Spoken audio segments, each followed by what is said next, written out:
صحیح بخاری حدیث نمبر 7372۔ حضرت ابن عباس رضی اللہ تعالیٰ عنہ نے فرمایا کہ اللہ کے رسول صلی اللہ علیہ وسلم نے حضرت معاذ بن جبل کو یمن کے طرف بھیجا۔ آپ نے فرمایا کہ تم ان بندوں کے پاس جا رہے ہو جو اہل کتاب ہیں، یعنی خود علم رکھنے والے ہیں، ان کو اللہ کے طرف بلانا۔ اول ما تدعوہم الا ان یوحدوا اللہ تعالی، پہلے تم اللہ کے توحید کے طرف ان کو بلانا، اللہ کی ہیکڑائی، اللہ کی طاقت، اللہ کی قوت سمجھانا۔ جب تک لوگ اللہ کی قوت کو نہیں سمجھیں گے، کوئی برائی کو نہیں چھوڑیں گے، کوئی اللہ کا حکم نہیں مانیں گے، کیونکہ پہلے تو سمجھنا ہے۔ کائنات میں جتنے بھی انبیاء کرام آئے، ان نے اللہ کی قوت، اللہ کی طاقت، اللہ کی حیثیت کو سمجھایا بندوں۔ ایک دن میں بازار میں جا رہا تھا، ایک دکان کے سامنے موٹر سائیکل کو کھڑا کیا۔ میں نے کہا یار 2 منٹ اس کا خیال تو کرنا۔ اس نے کہا کہ صحیح بغیر تالے کے آپ چلے جائیں، اس کو تالا بھی نہیں لگائیں۔ میں نے کہا یار کیوں، کیا بات ہے؟ اس نے کہا آپ کو پتا نہیں ہے کہ فلانا ایس پی ہے، کسی کی مجال نہیں ہے کہ کوئی چوری کرے، گاڑی اٹھائے۔ میں نے کہا یار وہ تو گھر میں بیٹھا ہوا ہے۔ اس نے کہا بالکل گھر میں بیٹھا ہوا ہے، لیکن اس کی قوت کا لوگوں کو پتا ہے، اس کو پہچانتے ہیں، ان کی طاقت کو۔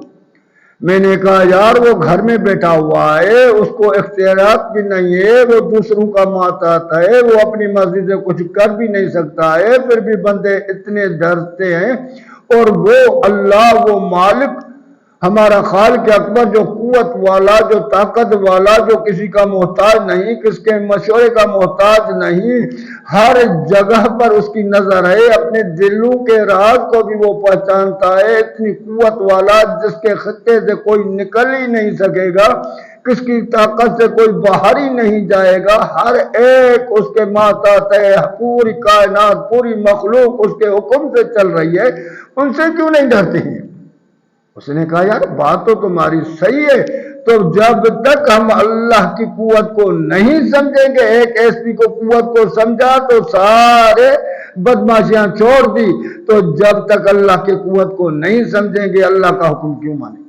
نماز کیوں پڑھیں گے؟ روزہ کیوں رکھیں گے؟ بے حیائی کو کیوں چھوڑیں گے؟ تو جب پہلے اللہ کی قوت کو سمجھنا ہے، تو اللہ کے رسول صلی اللہ علیہ وسلم نے اس کو کہا کہ پہلے اللہ کی قوت کو سمجھانا، اللہ کی توحید، اللہ کے اکرائی، اللہ کی طاقت کو سمجھا۔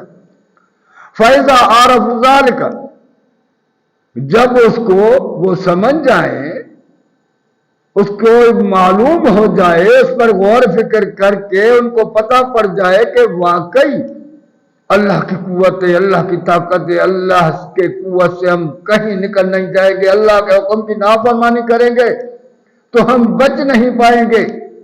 جب ان کے اندر میں اللہ کا رعب، اللہ کا دبدبہ جاری ہو جائے، فَأَخْبَرَهُمْ، پھر اس کو بتا دینا، ان کو یہ خبر دینا، ان اللہ قد فرض علیہم 5 صلوات، پھر ان کو یہ بتا دینا کہ اللہ نے ان کے اوپر 5 وقت نمازیں فرض کیا۔ یہ نماز بعد میں بتانا، کیونکہ نہیں تو نماز لوگ کیوں پڑھیں گے؟ آج نہیں پڑھ رہے ہیں، روزے نہیں رکھ رہے ہیں، کیونکہ اللہ کی طاقت کا پتہ نہیں ہے نا۔ بے حیائی کر رہے ہیں، کیوں بے حیائی چھوڑیں گے؟ جب تک اللہ کی قوت کا پتہ نہیں ہوگا، طاقت کا نہیں ہوگا، کیوں پچھلائی چھوڑیں گے؟ کیوں رشوت کا ہر کام ہم چھوڑ نہیں سکتے ہیں جب تک طاقت والے کے طاقت کا اندازہ نہیں ہوگا۔ تو کائنات میں جتنے بھی رسول آئے، جتنے بھی انبیاء آئے، اللہ کی قوت اور اللہ کی طاقت کو سمجھایا۔ جب اللہ کی طاقت کو سمجھ گئے، اس سرزمین پر امن آ گیا، عدل، انصاف، کسی کی مجال نہیں تھی کہ کسی کے طرف دیکھے۔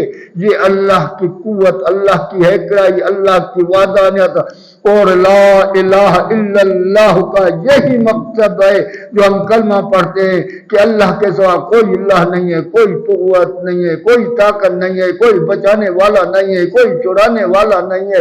ایک ہی ہستی ہے جو اپنے کائنات کو خود چلا رہا ہے اور کسی کا محتاج نہیں۔